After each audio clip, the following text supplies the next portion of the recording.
साई ओम, साई ओम।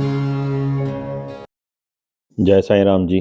आपका हमारे YouTube channel Sai फ़कीर मेरा में हार्दिक स्वागत है। आज की वीडियो में हम जिक्र करेंगे बाबा के चौथे वचन का, जो बाबा ने अपने भक्तों के कल्याण हेतु दिया। मन में रखना दृढ़ विश्वास, करे समाधि पूरी आस।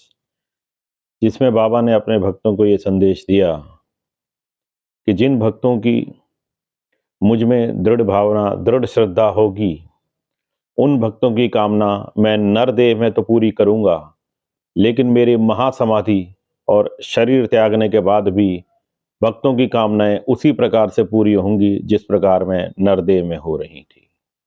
जो भक्त अनन्य भाव से मेरे चरणों में शरणागत होंगे, जिनकी भावना दृढ़ होगी, जिनमें श्रद्धा और सबूरी की भावना का विकास होगा, उनकी कामनाएं मेरे नरदेह त्यागने के बाद या समाधि लेने के बाद भी पूरी होती रहेंगी। जिन भक्तों की बाबा में दृढ़ श्रद्धा, दृढ़ भावना और दृढ़ विश्वास होता है, बाबा महासमाधि के उपरांत भी उनका कल्याण किस प्रकार करते हैं, आइए जानते हैं। शिरडी में रहने वाली महिला बाईजा माँ वो प्रथम महिला थी जिसने बाबा की दिव्यता को देखकर बाबा में ईश्वर का दर्शन किया। बाईजा माँ और उनके छोटे पुत्र तात्या कोटे पाटिल बाबा के अनन्य सेवकों में से एक थे। बाबा की दृढ़ता से सेवा करते थे। बाबा बाईजा माँ को माँ कहते और तात्या कोटे पाटिल का ध्यान अपने छोटे भाई की तरह रखते। बाईजा माँ बाबा को जंगलों में हर रोज खोजती और उनके लिए खाना बनाती और खाना पकाती और बाबा को अपने हाथों से भोजन कराती। कभी कभी बाबा 2, 4, 5, 6 कोस की दूरी पे चले जाया करते, फिर भी वो बाबा को खोजकर उनके लिए पत्तल बिछाती, साग परोसती, रोटी परोसती और अन्य व्यंजन बाबा को खिलाती। और ये उनका नित्य नियम था। जब तक बाबा भोजन नहीं ग्रहण करते थे तब तक वो भोजन नहीं ग्रहण करती थी। बाबा बाईजा माँ की इस सेवा से अति प्रसन्न थे। बाईजा माँ धीरे धीरे बूढ़ी होने लगी तो बाबा ने कहा, माँ अब मैं तुम्हें और कष्ट नहीं दूंगा। तब से बाबा ने भोजन बाईजा माँ के हाथ से द्वारका माई में खाना स्वीकार कर लिया। और बाबा ने कहा, माँ मुझे ऐसा लगता है कि मैं जन्म भर तुम्हारा ऋण नहीं चुका पाऊंगा। धीरे धीरे बाईजा माँ बूढ़ी होने लगी और उम्र के आखिरी पड़ाव पर आई। तो जब उनको ये एहसास हो गया कि अब वो ज़्यादा समय तक जीवित नहीं रहेंगी, तो उन्होंने बाबा को बुलाया और अपने बेटे तात्या का हाथ बाबा के हाथ में दिया और बाबा से कहा कि बाबा मेरी ये दृढ़ भावना है, मेरी आप में ये दृढ़ आस्था और श्रद्धा है कि आप मेरे बेटे का ध्यान सदा ही रखेंगे। बाबा ने बाईजा माँ को वचन दिया, माँ तुम निश्चिंत होकर स्वर्ग में जाओ, मैं तात्या का ध्यान अपनी जान से ज़्यादा रखूँगा और मेरे समाधि लेने के उपरांत भी तुम्हारी पीढ़ियों पर मेरी कृपा सदैव बनी रहेगी। ऐसा कहकर बाईजा माँ ब्रह्मलीन हो गई। थोड़ा समय बीतता गया। सन 1916 में बाबा के एक भक्त श्री रामचंद्र पाटिल जी भयंकर रोग से ग्रस्त हो बीमार पड़ गए। उन्हें लगता था शायद अब उनका बच पाना बहुत मुश्किल होगा। तो उन्होंने बाबा को पुकारा और कहा कि प्रभु मैं चाहता हूं कि आप मुझे मेरी मृत्यु श्रेयस हो जाए ऐसा आशीर्वाद दीजिए। तो बाबा ने कहा, रामचंद्र तुम जल्द ही ठीक हो जाओगे, ये मेरा वचन है, लेकिन मुझे भय है कि सन 1918 विजयदशमी के दिन तात्या कोटे पाटिल की मृत्यु हो जाएगी। रामचंद्र पाटिल ये सोचकर बड़े गंभीर हो गए कि बाबा वो तो आपके अनन्य भक्तों में से एक है और किसी भी भक्त की तुलना तात्या कोटे पाटिल से नहीं की जा सकती। तो आपके रहते ऐसा कैसे हो सकता है? तो बाबा ने कहा, मेरा भरोसा भगवान श्री हरि पर है, वो जो करेंगे अच्छा करेंगे।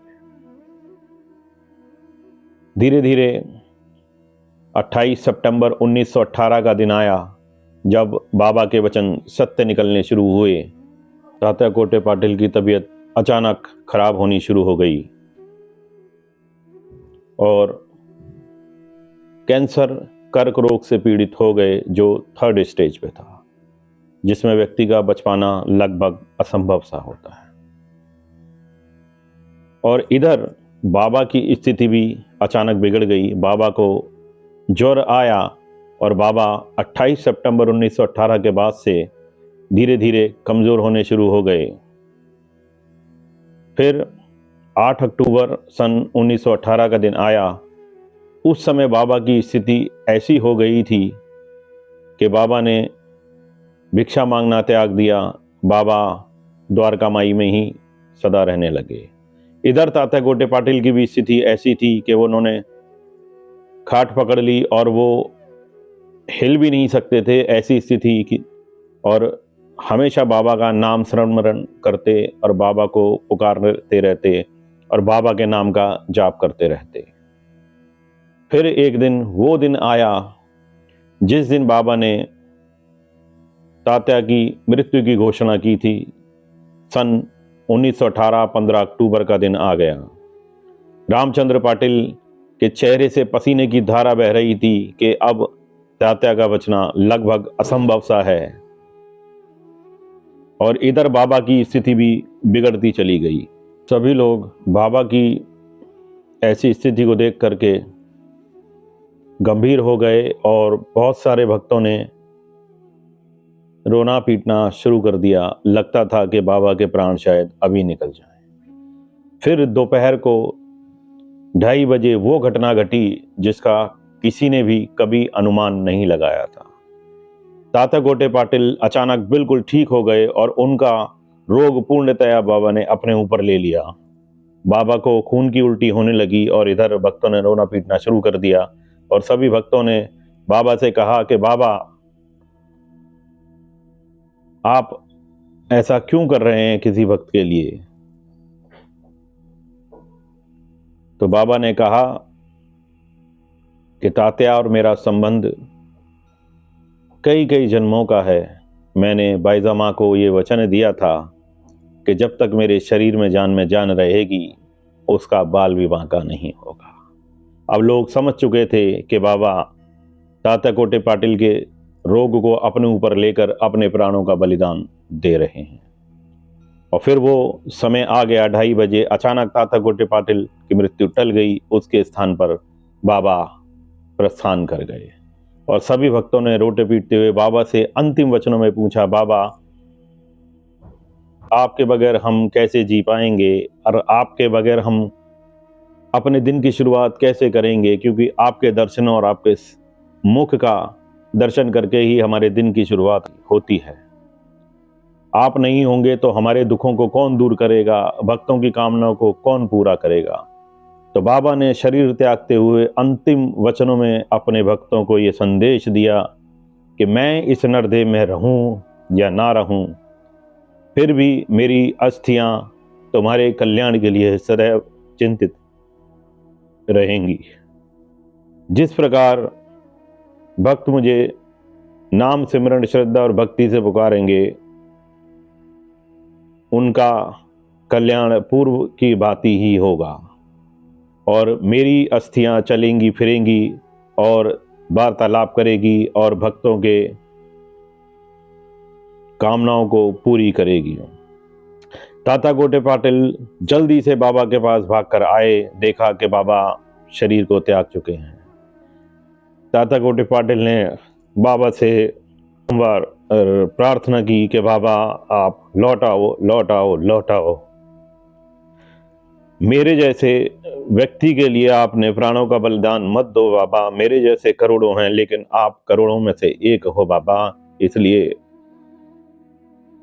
वापस लौट आओ, वापस लौट आओ, वापस लौट आओ। बाबा तात्या कोटे पाटिल को साक्षात नजर आ रहे थे और मानो कह रहे हों कि तात्या रघुकुल रीत सदा चली आई, प्राण जाए पर वचन न जाए। मेरी कृपा तुम पर और तुम्हारे परिवार पर सदैव बनी रहेगी, ये मेरा वचन है। ऐसा कहकर बाबा ब्रह्मलीन हो गए। इस प्रकार बाबा ने अपने प्राणों का बलिदान देकर बाईजामा को जो दृढ़तापूर्वक वचन दिया था, उस वचन को बाबा ने निभाया और अपने वचन को सार्थक किया कि मन में रखना दृढ़ विश्वास, करे समाधि पूरी आस। कहने को तो बाबा ने सन 1918 में समाधि ले ली। आज भी बाबा के भक्त देश विदेश जहाँ भी हैं, अनन्य भाव से शरणागत होकर जब बाबा को पुकारते हैं तो बाबा उनकी प्रार्थनाओं को आज भी सुनते हैं और आज भी उनकी कामनाओं की पूर्ति होती है। तो इस प्रकार बाबा ने अपने वचन को सार्थक किया। आज भी बाबा की कृपा बाईजामा और उनके परिवार पर बरस रही है और आपको ये जानकर बहुत खुशी होगी कि महासमाधि के बाद से आज भी बाबा के दोपहर और शाम का भोजन बाईजामा के परिवार से ग्रहण करते हैं बाबा। और बृहस्पतिवार को जो पालकी निकाली जाती है उसमें भी बाईजामा के परिवार वालों को सम्मान दिया जाता है पालकी उठाने का। और श्री सर्जेराव कोटे पाटिल, जो श्री तात्या कोटे पाटिल जी के परपोते हैं, बाबा को अपने हाथों से चलम पिलाते हैं। और गोपाल काला जो उत्सव मनाया जाता है उनमें भी उनके परिवार को स्थान दिया गया है। तो इस प्रकार बाबा अपने वचनों को निभाते हैं। अगले गुरुवार आपसे फिर मुलाकात होगी बाबा के 5वें वचन के साथ। तब तक के मेरी इस वीडियो को शेयर कीजिए, लाइक कीजिए और सब्सक्राइब कीजिए। मेरा यही एक मकसद है कि बाबा की जीवन लीलाओं को मैं लोगों तक ले जा सकूं और ये बता सकूं कि बाबा अजर अमर हैं और आज भी अपने भक्तों की पुकार को सुनते हैं। तब तक के लिए आज्ञा दीजिए। जय साईं राम। साई ओम, साई ओम, साई ओम, साई ओम, साई ओम, साई